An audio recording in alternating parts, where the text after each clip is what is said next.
آپ نے مجھے ایک اہم بل پر بولنے کا موقع دیا۔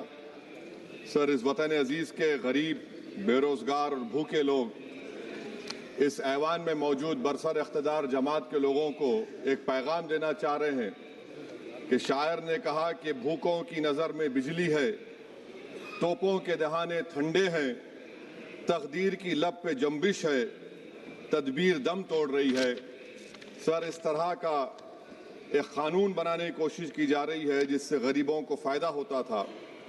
آج وہ قانون جو ڈیمانڈ ڈریون گارنٹی تھا، اس کو حکومت بدل کر ایک مرکزی معاون اسکیم کے طور پر نافذ کرنا چاہتی ہے۔ سر، جب تک کسی پنچایت کو نوٹیفائی نہیں کیا جائے گا، اس پنچایت میں کام نہیں ہوگا۔ حکومت کی یہ پالیسی ہمیشہ یہ رہی ہے کہ ہر اختیار کو حاصل کرنا چاہتے ہیں اور ایک ڈکٹیٹر کی طرح وہ حکومت کو چلانا چاہتے ہیں۔ سر، آپ بتائیے مرکزی حکومت یہ کیسے فیصلہ کرے گی کہ ایک ڈیمانڈ ڈریون گارنٹی کو آپ ریاست کو بولیں گے نارمیٹیو ایلوکیشن کر دیا جائے گا، اور اگر کوئی ریاست اس سے زیادہ اخراجات کرتی ہے تو پھر ان کو اس کا بوجھ اٹھانا پڑے گا۔ مطالبہ پر مبنی گارنٹی کو ایک سپلائی ڈیمانڈ پروگرام پہ تبدیل کیا جا رہا ہے۔ سر، سال میں 60 دن بلیک آؤٹ ہوگا، کسی کو کام نہیں ملے گا۔ اس بلیک آؤٹ کے 60 دن کے بلیک آؤٹ سے خواتین کو اور جن کے پاس زمین نہیں ہے، لینڈ لیس لوگوں کو بہت بڑا نقصان ہوگا۔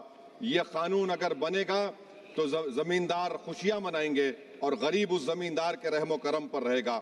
سر، آپ بتائیے 90% جس میں اجرت، میٹیریل لاگت اور انتظامی اخراجات مرکزی حکومت کو برداشت کرنا پڑتا تھا، آج 90 سے 60% کر دیا گیا اور 40% ریاستی حکومت پر یہ بوجھ ڈال دیا گیا۔ مقصد ایک ہی ہے کہ اس قانون کو قتل کر دیا جائے، ختم کر دیا جائے۔ کون سی ایسی بھارت میں ریاست ہے جس کے پاس پیسے ہے؟ بتائیے آپ۔ مارچ کے مہینے میں ہر ریاست اپنا بجٹ بنائے گی، کون سی ریاست کے پاس پیسہ ہے؟ تو یہ معلوم ہو رہا ہے کہ سرکار غریبوں کے خلاف ہے، غربت کا خاتمہ نہیں کرنا چاہتی۔ سر، آدھار اور ڈیجیٹل نظام، آپ جانتے ہیں کہ مزدور کی انگلیوں کے نشانات نہیں ملتے کیونکہ وہ غریب اتنی محنت کرتا ہے کہ اس کے نشان مٹ جاتے ہیں، تو بایو میٹرک اوتھینٹیکیشن کی بات ہوتی ہے۔ سر، جولائی 2025 میں NSS کی رپورٹ ہے کہ بایو میٹرک سے نقصان ہو رہا ہے۔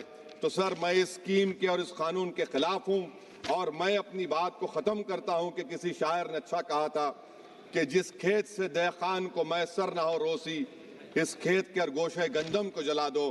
پلائن ہو رہا ہے سر بہار میں، سیمانچل میں۔ اب یہ قانون اگر بنے گا تو سیمانچل میں 1.5 کروڑ لوگ پلائن کرتے تھے۔ مجھے افسوس کے ساتھ کہنا پڑے گا کہ تعداد بڑھ جائے گی، مگر بھارت کا غریب دیکھ رہا ہے، بھوکا دیکھ رہا ہے، اس کا جواب ضرور دے گا۔ Thank you sir.